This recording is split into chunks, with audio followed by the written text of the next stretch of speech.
That's a wrap for today's episode of Mogul's Podcast Playbook. We hope you picked up some Welcome to the Podcast Mogul's Playbook, the ultimate resource for podcasters ready to level up their game.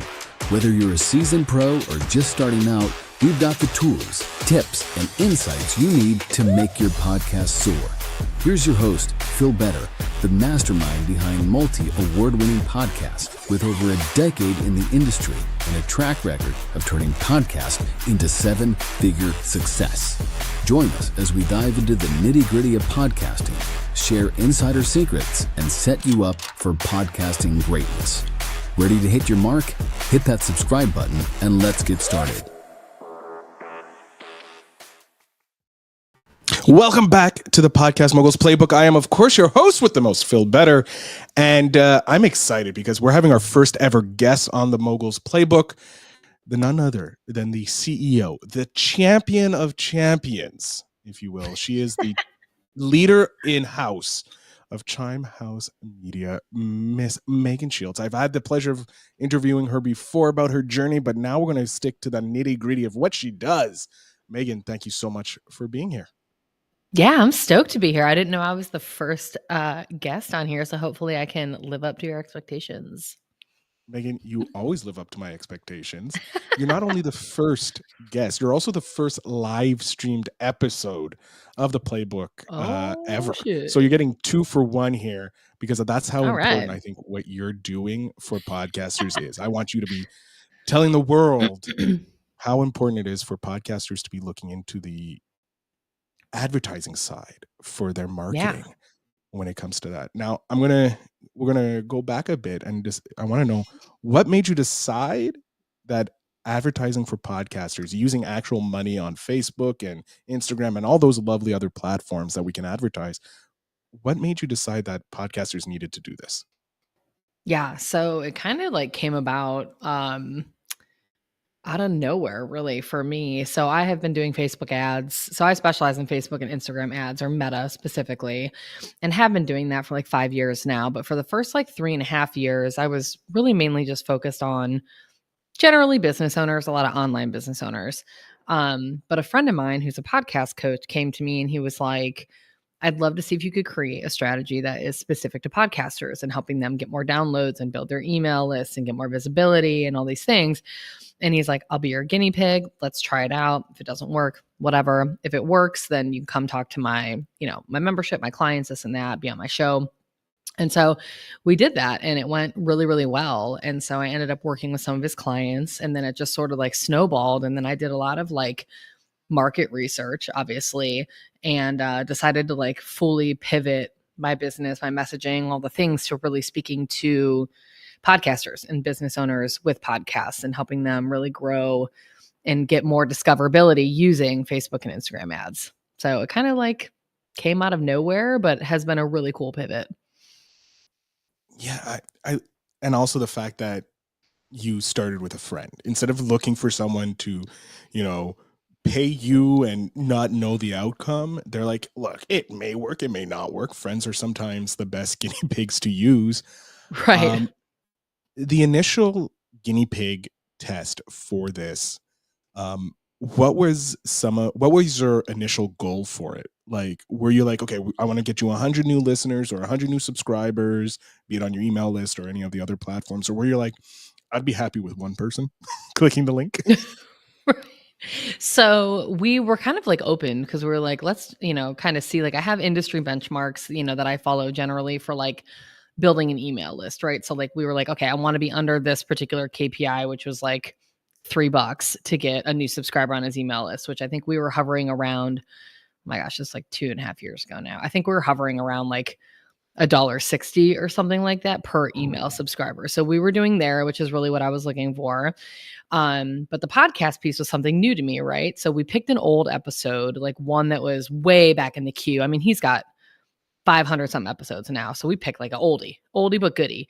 That way we knew, because obviously, attribution sucks. So like that way we knew like the traffic that was coming from the ads, the traffic that was going to that show, and any movement that we saw was from the ads. So we could really isolate that.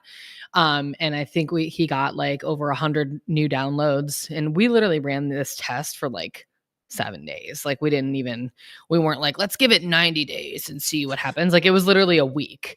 And so I think it was like 100 or 100 something new downloads and people to that particular episode, which we were able to attribute back to the ads because it was an old episode that was way, way down in the queue. So certain things like building the email list, I had an idea of like the KPI range I wanted to be in because I do that all the time. List building is one of the main things I do for my clients. But the podcast piece was kind of new. So I was like, let's see. And I think we were spending $5 a day on that particular campaign that netted that many downloads. So overall, it was a really big success. He was super happy, which I'm not a podcaster, so I like didn't really understand the numbers at the time as much as I do now, but he was like, this is dope. And I was like, all right, sweet. I think there's something here. Yeah, considering that most podcasters don't get over like 5 downloads an episode, 100 downloads on an oldie is insane. So from that initial moment of working with this friend of yours, the podcast coach, to where you are today, where you've spoken at podcast events about advertising. The most recent, if I'm not mistaken, Podfest was your most recent one? Podcast Movement. Podfest was January. Right. Podcast Movement was a couple weeks ago. Yeah. Yeah. And you tore down the house. I heard only positive things from you, from the people who were there. And of course, what the pod movement people put out as well. How was that for you? Like, are you used to speaking in front of podcasters now, or are you like still nervous? Okay, so this is a whole thing because I wanted to conquer like my fear of speaking, but like the way in which I'm doing that is like I'm just doing it. So like last year I spoke at the inaugural Empowered Podcasting Conference. That was my first time. And the night before I had like horrid nightmares where like planes were crashing, boats were crashing, shit was on fire. I mean, it was like, and I never dream like that. Like I just don't dream like that. My dreams are usually stupid stuff. Like I went to the grocery store and forgot to buy an avocado, like dumb, mundane things. So I knew that it was like directly, right. I knew it was like directly linked to just my nervousness around speaking. But when I did it for the first time, like I've spoken in front of people like for various things on Facebook ads. This was really my first time like talking about podcasting or to podcasters. And it went really good. I got a lot of really, really great feedback. And so now it's just more of like reps. So when I spoke at Podfest in January, I switched my presentation up a little bit to actually walk through a case study, which I got really great feedback on and got a lot of really good like engagement after I spoke. And at Podcast Movement, I was actually the last speaker. So I was like, no one's going to be here. Right. But like, there was actually probably like, I don't know, 20 to 30 people there, which was great. And again, got a lot of really, really good feedback. So I think it's just very, it's new. Like a lot of people don't really know how to use these mediums to, get discoverability and do these kinds of things. And so I think a part of it is, education, but also then showing like, this actually does work too. Yeah, you need those case studies to offset, because we can all say like, hey, if you put $25 into an ad on Facebook, you can get a new 100 downloads. And people are like, okay. And they try it, they fail because they don't understand that there's different aspects to advertising that you need to know. And having someone like you, Megan, guide us through the craziness that it is very important. Now, I want to take a look at one of your case studies, whichever one you want. What was the hesitation with the initial podcaster coming to you about doing advertising for their podcast? I mean, in thinking about my particular client, there really wasn't any hesitation. We just went for it, honestly. So like, I think it was more like she knows that it works well in her business. It's a good lead generator. She was having success with it. Like, let's get more people to it. Like it was like 2 + 2 = 4 kind of thing. So I didn't really see any hesitation in that particular case. What I see kind of as a whole, as, speaking and talking to a lot more people about it, is just like, I think it's just that people don't realize that they can do it. And then the hesitation, of course, is always like, is it going to work? And then also just the overall fear, because like Meta is not the most user-friendly experience on the planet to try to get things to work in your favor. So there's that.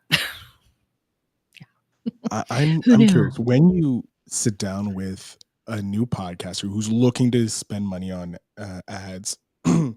Most podcasters think like, hey, I just want to move more people to my get downloads for my episode, which is a good thing for podcasters, but it's limiting what they can do, because obviously with a podcast it's one aspect of the business, one Right. aspect of the the marketing. You have your email list, which is very important, more than ever. More people are saying you need an email list because that's direct access to your clientele or your audience. But then there's also, are there's anything you're going to be giving to them, the lead magnets that sometimes are necessary to get those people to download or sign up for things. When you're sitting down with a brand new podcaster, someone who's never done advertising in their life, what are some of the misconceptions that you have to get past before they understand the actual potential that the advertising has?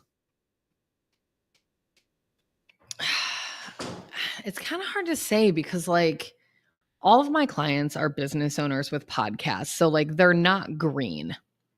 Okay. So like they're not someone like I'm not really working with like hobby podcasters that are like I have a show about lollipops and I want more people to listen to the show about lollipops. Like my clients tend to be and are business owners where their podcast is part of their content marketing strategy. So then in the way that I approach it with them is like talking about their overall like marketing ecosystem and where their podcast fits and then how I support that with ads.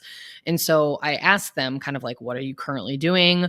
What's working? Do you have an email list? Like talk to me about your show. How long have you had it? How many episodes are there? Like all these things. And then I talk about like my strategic approach and really creating an ecosystem that not only helps with discoverability, but then creates a way to continue to build that email list and get more people to the podcast and how everything can kind of work together. And then ads can support that from like a traffic source sort of thing. So I hope that that like answers your question. But a lot of my clients aren't necessarily like super green. They're like aware of ads, but it's like, okay, how can I make it work with like what I've got going on? They're business first, podcaster second, and they understand ads for business, but not for podcasts. And you're like, hey, let's take your knowledge of ads over here and show you how it can work on podcasts, which is very important. Yeah. Because a lot of people Pardon me. like that have their business, it's like they have their marketing efforts and things that they do over here. And it's almost like their podcast is separate. And it's like, how do I integrate these things or how do I use my podcast more? Because I'm spending a ton of time and a lot of times money in, creating and producing the show. So like, but a lot of times it sits over here by itself where it's like, here's my marketing, but then here's my show. But it's like, how do we put it together into one place and then get the most use out of it? And that's where I come in. I love it. And it's true. It's even with podcasters who are hobby podcasters, not business oriented podcasters, that also have that issue because they see their podcast over here and they have their monetization strategy. Let's say it's Patreon over on the left, and they're not connecting the two because they think they're completely different items. But they're a business podcaster because they now have a product that they're selling. Yep. Just like any business any business owner that comes to you and they have their podcast over here and they're not understanding that it's has to come together to market and build more on that. What is a strategy suggestion is key in both Yeah, areas. strategy is the biggest thing. If you don't have a strategy, you're sailing without sails. In essence, you're just out there on your boat. Let's say I have a hobby podcaster who doesn't want to be a hobby podcaster anymore. They want to be a more business-oriented podcaster. They understand that they need to have a product to sell. They need all this backward, the strategy to get to the point where they're like, hey, I think I'm ready to hire Megan and Chime House to take my podcast out of the hobby world and into more of the business world. What is some of the maybe something you'd like to see that these podcasters do before they come to you and be like, I want more listeners or I want more emails? What should they have prepared or at least have an idea of to be ready to work with you and at a Chime House? Yeah. So the number one thing is having a solid offer. whether it's a product or a service, sell something that people want. And not what you think that they want, what they tell you that they actually want, because those are different things a lot of the time where people will start this business and they create. There was actually somebody when I was at Podcast Movement, there was a really great panel, and there was a woman that was actually talking about that. She's like, I created this whole online platform and I did all these things, and it was like not what my audience wanted. So I spent 6 months and thousands of dollars creating this, and they like didn't care about it. And so like, make sure that you're selling and offering something that your audience wants and is willing to pay for. And then when you have that and you have like proof of concept, you've sold some people, you have clients and customers, like then let's talk about like acquisition channels, because that's really what like paid traffic is. It's getting more people to, you know, for you to acquire them. Like it's getting them into like an ecosystem, but you have to have that foundation created, because think about like if you go to whatever, the movies, and let's just use a concert. That's a better example. So let's say you're going to a concert and there's like 2,000 people standing outside waiting to get in. And then they open the doors, you go through the little spinny partition things, and then there's one big long hallway with 100 doors and no signs anywhere. What's going to happen? Like there's going to be a bottleneck. People are going to come in and then they're going to be like, I don't know where to go. And they're all going to get stuck. They're going to end up in a ball. You have to think about your business the same way. Like, because that's all that ads do is drive traffic. So if there's no clear way for people to go, then it's not, the ads aren't going to do anything. And that's why a lot of people make a lot of mistakes with ads, is they think that ads are going to fix a bad offer or a broken system or process. But you have to have that foundation of like, here's how I'm going to acquire people. I have this email list, so I'm going to send people to the email list. They're going to get this, this, and this. And then, you know, that's my strategy. You have to have something in place foundationally to really get the most out of ads and making ads work for you. Damn.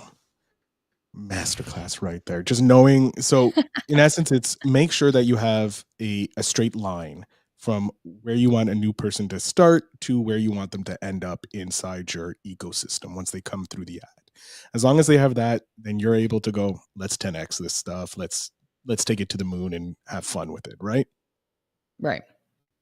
I am a love it. traffic person. That's what I do. You're So I the have to traffic person. have You come. somewhere to put these people, and it will work better for you, and you'll get better ROI if that process and system already works and is validated. I kind of want to look to the future a bit, because I'm always interested in the future, and with someone who Mhm. has been in the podcasting world, but adjacent in essence, not fully a podcaster, but helping podcasters. Mhm. Where do you see this industry going in terms of, let's put it into your specialty in terms of the advertising? Do you see a lot more podcasters coming onto this, or do you see it staying strictly with the more business oriented podcasters? I mean, the industry is growing in general, from a podcasting, and that's why like I'm super excited about, I think, being in it at the right time, because it's literally only upwards from here. Like I feel like more people are leveraging this medium, but also more people are consuming it, because we're busy. And the good thing about podcasting is we can plug in wherever we are, car line, gym, wherever, grocery store. And it's just continuing to grow. And I think from not even necessarily a business side, but part of it, like the personal brand, I think is also becoming much more important, and more people are leaning into that. And there's a lot more people wanting to lean into thought leadership and all these things. And podcasting is right up there with that. So I think that, you know, even not necessarily from a business standpoint, but even personal branding, like it's only going to continue to grow. I think podcasting is literally on the cusp of like taking off. And it's so funny because people are like, it's so saturated. I'm like, there's like 200,000 actual podcasts that have published an episode in the last like 90 days or something, or whatever that stat is. I'm sure it changes all the time, but like, it's not. People like totally don't understand how many people there are out there in the world. Like it's crazy. The world is so friggin' big. Yeah. But yeah, I think it's just going to continue to be a medium that grows from a creator standpoint and grows from a consumer standpoint as well. I love it. And just to add on to the point about how people say it's saturated, more people are saying it's saturated when you look at YouTube, which has close to 1 billion channels and still growing and still making money and still adding more channels to it. podcasting officially has 4 million podcasts like on Apple. And like you to the stat you said, there's like only 200,000, maybe let's say 400,000. We'll be generous and give 400,000, like it's a Right. 10%, or not even, it's 10% of active podcasts out of the 4 million that are actually out there. So it's not as saturated as most people think. I think just podcasters say it's saturated to stop people from coming in so that they can feel, because it's still like a homegrown type feeling. Like it's very independent, even though we have all these business oriented podcasters coming in and the celebrities and, famous people starting their podcasts. I think a lot of hobbyists are kind of upset that it's growing as much as it is. That's interesting. Because I It's feel just some of like, the talks I've had with some of those independent podcasters about their podcast and what they see in the market. I personally love it when I see a new celebrity podcast pop up, or a TV podcast coming from an actual TV show, because it just means more people are listening, with the more chance of them discovering your podcast. And yeah, having ads makes it even better, because then it's like, oh, this person must have a better podcast than, let's say, Joe Schmo down the street, because they're advertising, but they understand the business aspect. What are there different types of advertising that you'd use? Like, I know you focus on metas, and we'll stay in the meta world. But because I understand, like, there's these 7 points of contact, and then you have to educate, and then there's the just letting people know. Do you do those types of advertising, or do you have this one specific type of advertising that you guys follow? yeah. So we run multiple campaigns like at the same time that have different like initiatives. So like we'll run a campaign to build the email list alongside running the campaign to get people to the podcast. And then there's like a retargeting strategy kind of underneath that keeps all those people engaged that are engaging with my client and their show and their email list and lead magnets and that kind of stuff. And so we're running, 10, 15, 25 ads all at the same time. So there's a lot kind of going on that, again, feeds that ecosystem. And some of them are video ads. I love video. Video is solid, still performing really well. So we do always like test between video and static imagery. For podcasting stuff, though, I found that video tends to work better, because podcasting, I feel like, is very intimate. And so people like to also see, I think, the people. Plus, a lot of my clients are like coaches and thought leaders. So it's like also their personal brand. So they get their face seen more as well. So we're doing a lot of different things at the same time that are hitting different parts of the funnel, so to speak. So bringing in new people, nurturing those people, and then also positioning, our client and their podcasts and things like that within that ecosystem. Love it. Oh my God.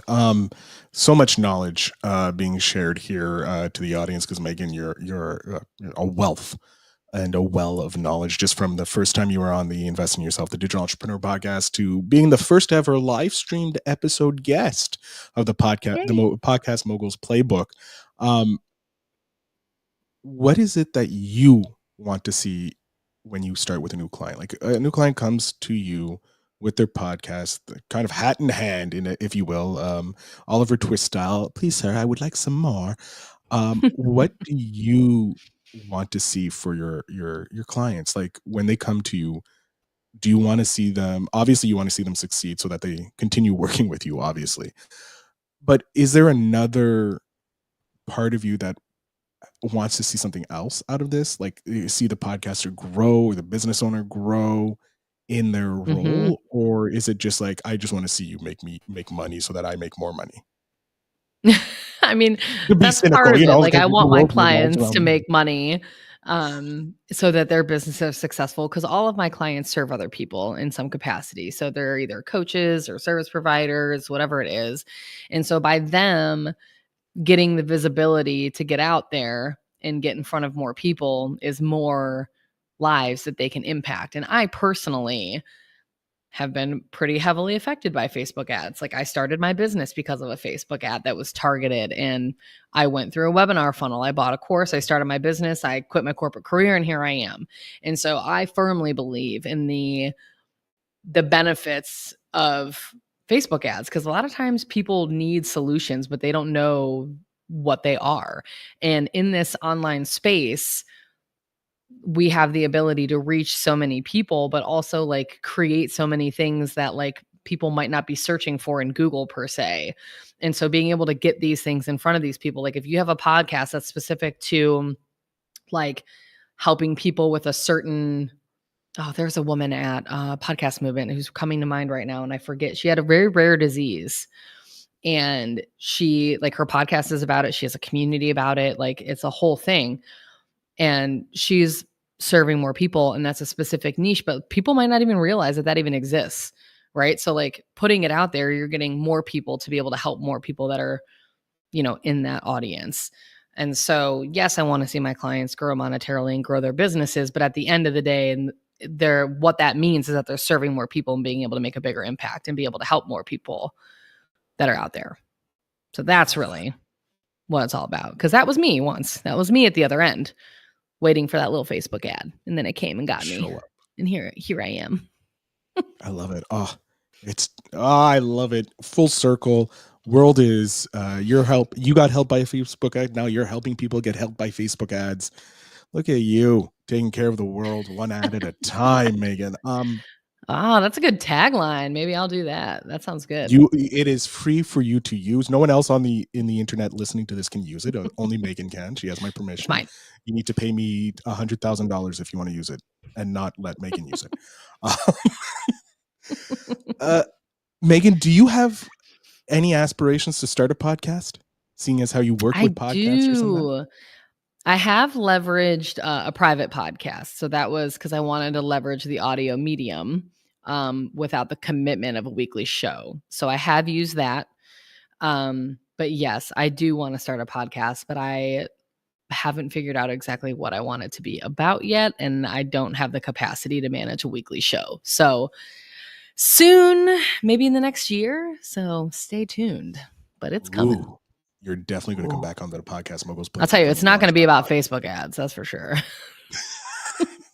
Are you sure? Because you're an expert in there. That could be useful. I know. But it's like, that's what I like go back and forth so much on. It's like, yes, I care about it. I love my business, that kind of stuff. But it's like, do I really want to show up every single week and talk about ad strategies? No, I don't. So like, I want it to be part of that, obviously, because that's what I do. But like, that's not going to jazz me up enough to like stay committed to something like that. So yeah. So anyways, I've struggled with trying to figure out what I want that to be. Well, now you entered my brain, and now it's going to be percolating. I'll send you a couple ideas that I have. Hey, I would love it. That's what the Podcast Mogul does. He just wants to see 100 million podcasts. So he'll come up with at least a dozen podcasts for you. Megan, we are coming to the end, which I despise because I love talking with you. You're an amazing person, and especially with what you're doing for podcasters and business podcasters specifically. With that said, I want you to leave my audience with a final bit of wisdom, something that you wish you were given when you first started off doing your journey here in the podcasting world. Since you're kind of podcasting adjacent, but you're also in the podcasting world, I want to know what kind of advice you would love to have received when you were first started this wonderful journey in the world of podcasting. Ooh, I feel like there's like so much with that. Maybe not necessarily specific to podcasting, but it doesn't have to be. It can be anything. Okay. I think for me, this is something I heard later, and I wish I would have heard it sooner, but like, don't take advice from people that aren't where you want to be. I feel like, especially in the podcasting space, there's a lot of people that have tons of advice on how to do things. And if they're not where you want to be and they don't like have what you desire, whether it's a lifestyle or whatever, then like respect it, appreciate it, let it go and move on. Yeah, I think that's all I got. Great advice. Don't take advice from people that you wouldn't want to be in their shoes. I love it, to make it a little classier. But Megan, I want to thank you so much. I'm going to jump off stage here. Let my audience know how they can connect with you if they're looking to start using advertising for their podcast and their podcasting business. So the floor is yours. Thank you. Friends, you guys can find me at chimehousemedia.com, so you can see my business name right here, chimehousemedia.com. You can also find me on Instagram. My handle is at chimehousemedia. I love a voice note. Don't be shy. Let's connect. And thank you guys for listening. I appreciate it. Megan, I want to thank you so much for the work you're doing in the podcasting world, helping podcasters understand the power of Facebook ads and meta ads in general, and the power of advertising pretty much for their podcast. So I want to thank you so much for doing that. And I wish you the best and brightest going forward. Thank you, friend. It was great to be here with you. I love it. To my audience, make sure you check out the show notes down below, because you can join Megan's powerful community and start leveraging that Facebook ads. And she does VIP days, which are insane. And the results that the members get is off the charts. I want to thank you again for listening. And remember, you're a mogul in the making. So start making some podcasts. Have a great day. That's a wrap for today's episode of Mogul's Podcast Playbook. We hope you picked up some game-changing insights and are feeling inspired to take your podcast to the next level. Want to dive deeper?